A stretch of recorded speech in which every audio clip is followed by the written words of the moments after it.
Isang babae sa Calasiao, Pangasinan ang nasugatan ng tumakas siya mula sa tricycle driver na nagtangkaraw manggahasa sa kanya. Makibalita tayo kay Jet Arceliana ng GMA Dagupan.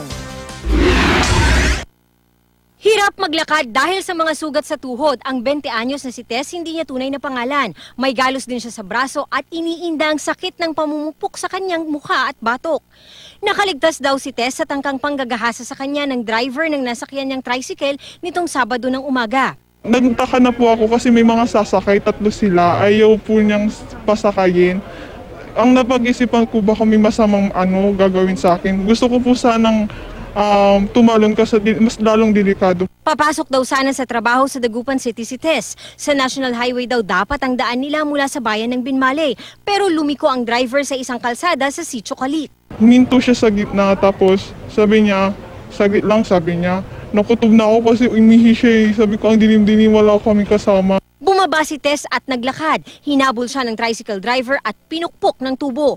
May dumaang sasakyan sa lugar kaya agad tumakas ang sospek at nakahingi ng saklolo si Tess. Ayon dun sa biktima, naamoy niya na talagang lango sa alak yung sospek.